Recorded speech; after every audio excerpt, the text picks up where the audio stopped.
and welcome back. It's Wednesday, so you know we're winging it. This week we are going to talk more about our experience of being in the RV during several days of below freezing temperatures during this crazy winter storm that came through Texas. We're going to talk about how our preparations worked out for us, how we did compared to our friends and family in sticks and bricks houses facing the exact same situation. Yeah, and stick around to the end. We'll give you kind of our tips or some things that we might do differently if this scenario ever happens again, and hopefully it doesn't. So stay tuned.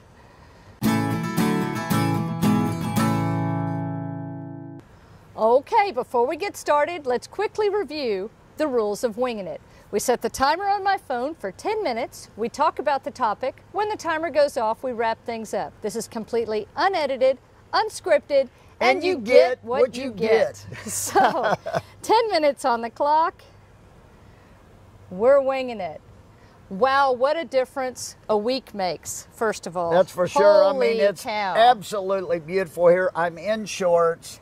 I don't even know why Stacy has the undershirt. I mean, it was a little cooler earlier. Yeah, it's probably close to 70 degrees right now. It's almost all blue skies, and we're thankful, very, very thankful for that. This is normal Galveston Island weather for this time of year, Yep. and we're excited to have it back. But yeah, this crazy storm really was surprising in so many ways. Now, we did a video about our preparation for the winter storm, and we've done a video, our most recent video was about kind of how the community came together to handle the storm, and we had a timeline of events. So if you're interested in those and you haven't seen them yet, I'll put them in the description so we don't have to rehash all of that, and you can watch them after this video. Right.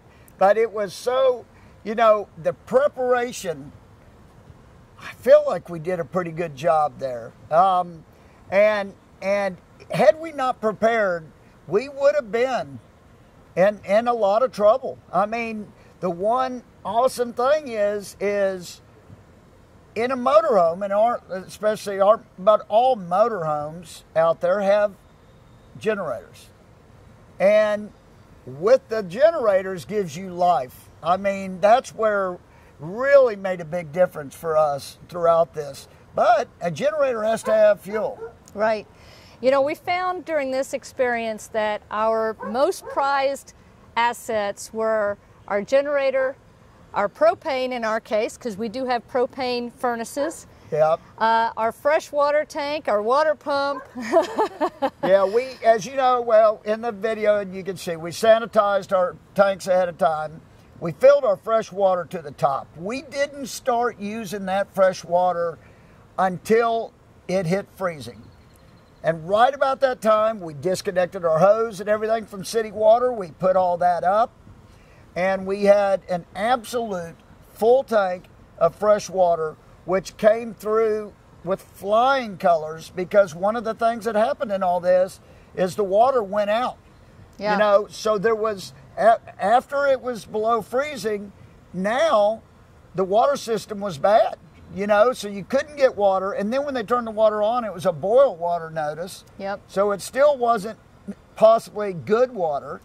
So this area went roughly a week without potable water from the city water line. So we were, that entire time, we rationed our water, we were careful about its usage, so we were able to maintain that entire time using our own water that was on board in our fresh water tank. We never connected back to city water until the boil notice was rescinded. So then when they said the water's good, great, safe to drink, they'd flush the lines. Then we hooked up. Right. And we still, believe it or not, had a third of a tank left on our fresh water. So we still had a little more reserve if we needed it. And that's one thing. It's like dry camping. That's how we lived. Like we were dry camping. Well, we were dry camping. Right. But you absolutely have to conserve every single resource, especially when you're talking about a life-threatening situation like this was. You know, only use propane for the heaters when you had to use it. When our generator was flowing, we were able, when it was on and going, we didn't have it going the whole time to begin with. So when it was on, we could run things like our fireplace, which is, it doesn't put off a lot of heat, but it does put off heat, and that's electrical. So, but we could use that.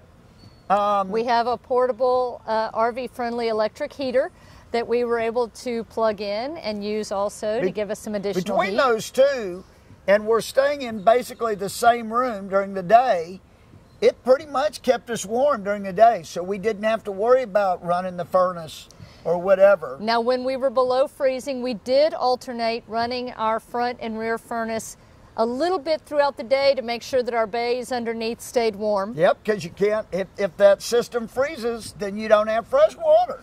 But one of the important things that we did was we did not set the temperature of those to really a comfort level as far as heat in the RV. Yeah, at night when we went to bed, we set them to 60 degrees. And, you know, that may be comfortable for Stacy, but it's not comfortable for me. But we had plenty of blankets. We weren't uncomfortable. It's just not normally the temperature we'd set it at, but we didn't want to just burn through our propane. We had no idea how long it was going to be till we could get propane. And then if you saw our video before, when they got propane here, they didn't have a generator at first to even be able to pump it into motorhomes. Right, because a propane pump station requires electricity in order to pump the propane into your RV. Now, if you have a can, sometimes they can do gravity fill. And they did. They did gravity fill until they were able to get a generator online that could pump it into the RVs, which came a little bit later.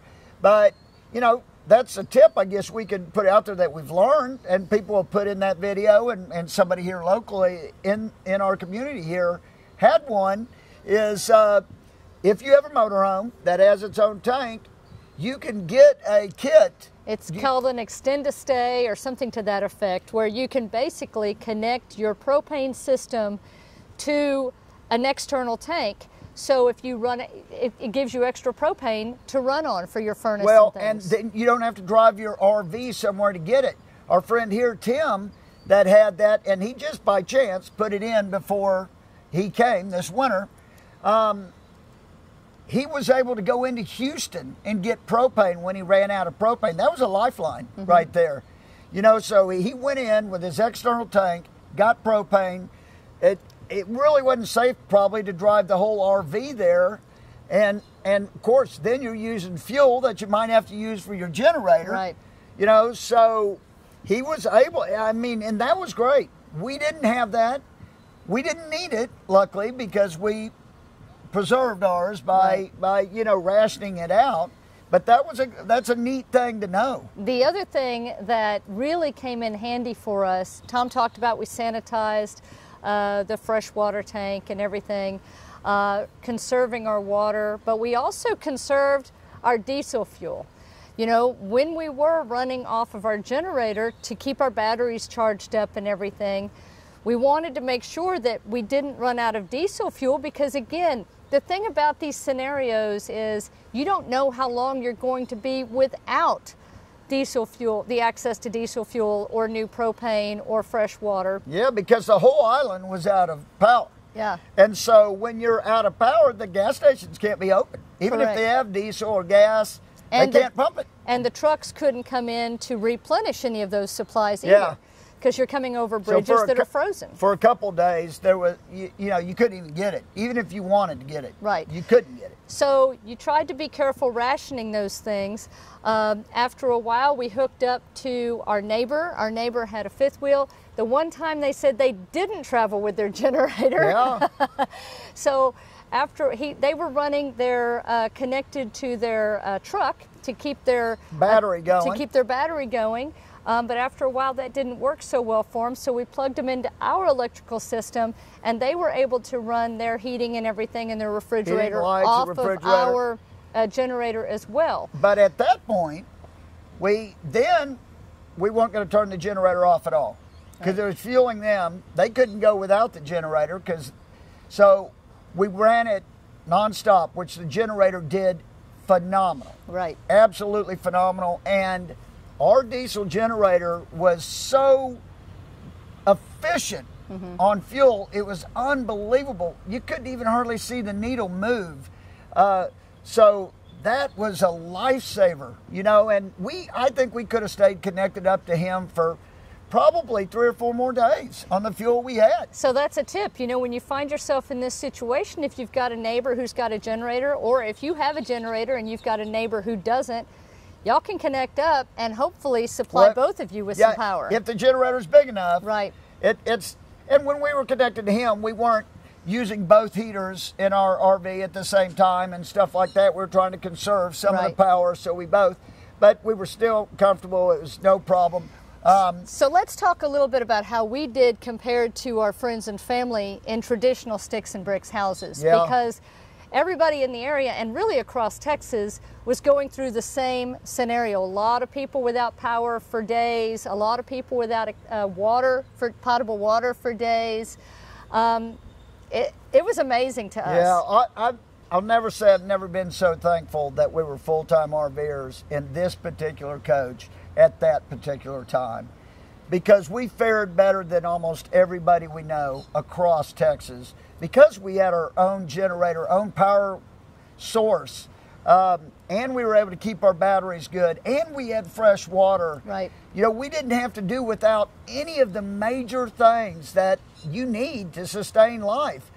And my brother's pipes froze, and they had no electricity for several days. And then no water. And no water either, yeah, because the water system went down. Stacy's brother, her mother, Stacy's other brother in San Antonio even lost their power.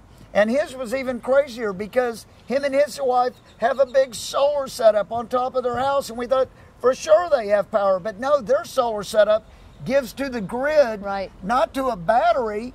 So even though they were creating electricity for the grid, they didn't even get to take advantage of it because the grid had them shut down. Exactly. So it's crazy. So the when you think about it. self-contained setup of an RV was actually very beneficial in this setup. We didn't have the insulation, obviously, that you have in a sticks and bricks house, but we had access to everything else that we needed. We had heat, we had electricity, we had fresh water, we had running water, we had all the things we needed, and yes, we had to conserve that stuff. Don't get me wrong, we were in a 911 situation, but we weren't like Stacy's mom that had to sleep the night with 20 covers on her because it was 40 degrees at her house. Now, I know a lot of y'all know Grammy K from our videos. She is fine. She's she fine. came She through did it like great. a champ. She wouldn't go to her neighbor's house that had a generator because she wanted to be in her own house. She had an option. She did. She was able to cook because she has gas cooking. And we couldn't get her. We would have loved to have her here with us, but there was no way for us to go get her. But she did find, we stayed in community. We used every bit of cell service we had, and any way to stay in communication with her. She was our #1 person that we were really worried about. That's our 10 minutes. We're still going to finish a little bit here. But my sister was the only one that actually, they lost power, but just for a little bit of time. And they had a backup generator, though. Right. So when they lost power on their house, they flicked over and went to their generator, so they were fine. Right. So all in all, and all of our other friends, we did much better than almost all of the folks in sticks and bricks homes. Our old neighborhood had no power, no water for an extended period of time. No. So, yeah, we feel blessed that we had everything we needed and were able to weather the storm without a problem. But we did learn some things. Yeah, even with that. There are definitely some things that we will do again. There are definitely some things we'll do differently in the future. So let's talk a little bit about that. Yeah, I mean, first and foremost, we got groceries and stuff, like we said, the day before all this hit.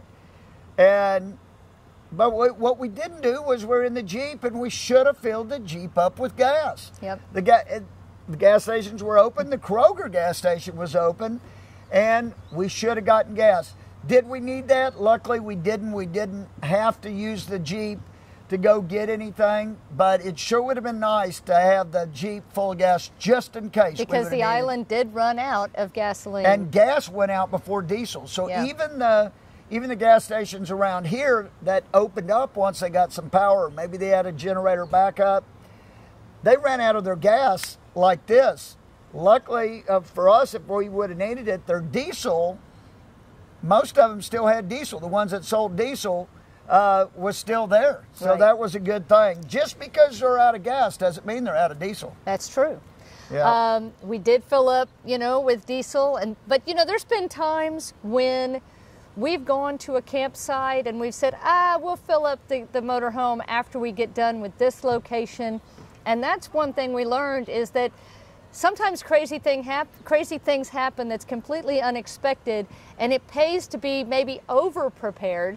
And so I think in the future, going forward, we will always make sure that we've got the diesel engine topped off before we set up camp, just in case. Then we don't have to worry about running out of fuel for the generator. Especially in places when we're going to stay 2 or 3 weeks or a month, maybe longer. We'll definitely top off. And if it's during like the winter or maybe during hurricane season, we don't like to be around the Gulf Coast during the hurricane season, but if we are, yeah, you never know. That's right. Another thing Tom talked about, we did stock up on groceries before the storm came, but we did so with a very specific mindset. We knew we had the generator. We knew if we lost power, we could run the generator and have electricity. So, but we knew we'd also potentially have to really take care of our propane and minimize the usage for cooking. So, we planned our meals around things that we could cook in the crock pot. Yep, and that we had to do that when the generator was on, yes. Obviously. But that worked out great because it gave us leftovers and stuff too. Even though we've got a small crock pot, it cooks enough for us to have at least 2 meals. We could run it while the generator was going, have a hot meal, not have to run our propane on our cooktop. But while we were at that grocery store, we forgot one item we should have gotten, and that was bottled water. We made it through. We have our Berkey, and our Berkey did phenomenal. And that's a water purification system. I'll link to that video in case you'd like more information. We sanitized our tanks, and we could have drank the water right out of our tanks. That wasn't a problem, but we haven't done that for a long time anyway. No matter where we're at, we drink water out of our Berkey, but we could have saved some water if we would have had some bottled water for drinking. Right. And so next time, I think what we will, we don't like to use bottled water because, that's another thing about the environment and stuff. Well, and it's extra weight to carry, and it's kind of in the way. Yeah, but you know what? In these cases, it's good to have it just in case you need it. And I would do that in the future for sure. Another thing that we would do is we would carry an extra water pump, because it doesn't matter how much water you have in your freshwater tank. It doesn't matter if you've sanitized it. If your water pump goes down, you don't have access to any of that water. And we had a friend that happened to during the storm. Her water pump gave out on her, and she couldn't access any of the water in her freshwater tank. And the water pump is it's not really difficult to replace. And if you can't replace it yourself, I can almost guarantee you, if you're in an RV park, there's probably 50 people in that RV park that can help you, be willing to help you, and help you get it put in. It's not difficult to put in. We thought about this when we were at Red Bay last year. We were in the store there. They sell extra fuel pump or water pumps, and we almost bought one. They're a little over $100. Yeah, but golly, for peace of mind, a little over $100. That one thing, if it would have gone out, our life would have been much tougher. It would have turned us upside down if we didn't have our water pump. Absolutely. So we will absolutely be adding a water pump to the items that we carry on a regular basis, because it doesn't take a storm to be in a situation if you're dry camping anywhere, or if you're dry camping in a park. You're not dry camping in a park, you have electrical, but a lot of parks don't have water connections at every site. If your water pump goes out, again, it's a problem. So it's good to have an extra one on board. We will absolutely be adding that for sure to the things we always carry. No doubt. Anything else? That's all I can think of. Good gosh, we learned a lot. And well, there is one more thing. What's that? I don't know if we mentioned it. I don't remember in this, but we would have hooked up to our neighbor sooner if we would have thought about it. If we would have really known that our generator could handle all that, and seeing that he was hooked up to his truck and running his truck for 2 consecutive days, you know, we would have done that sooner, and we will next time if that ever happens, because we know we can give somebody else a lifeline. And a lot of people did that in this park. I mean, that it wasn't just us. A lot of people shared their generators and stuff, and just going forward, know that if you got a generator and it's in a crazy situation like this, if you get a chance, share with your neighbor if they don't have. Well, and this was one other thing we did learn real quick. There are a lot of folks in this park that have fifth wheels and stuff that don't have generators, but they also don't have inverters. Now, that's something we didn't even think about, but if they don't have an inverter, they weren't even getting TV. They couldn't use their antenna to find out what was going on and stuff. And connectivity went down. And the connectivity went down, so we didn't realize till after this was over, you know, because all your flat screen TVs and stuff now, they're great, but they're all 120 volts. So if you don't have an inverter that can convert, you know, your batteries into 120 volts to run the TVs, they were just there. They had no idea what was going on. So it's another thing in the future. If you're looking at an RV, ask if it has an inverter. It doesn't have to have a generator to have an inverter. Our next door neighbor had an inverter, but not a generator. And when his inverter went down, that's when his refrigerator didn't work and that stuff. So, and then that's when we hooked up to him and got him going again. So you might check. Does it have an inverter? It's worth asking. Absolutely. All right, we're going to wrap it up. If we think of anything else, we'll include it on our website where we're going to talk about that. I'll put the link also in the description in case you're interested, along with the links to the 2 other videos that we've talked about this experience, our preparation, and the community as a whole. So thanks for joining the show. We'll see you next week. Keep on winging it. Safe travels. And happy camping. Bye. Bye.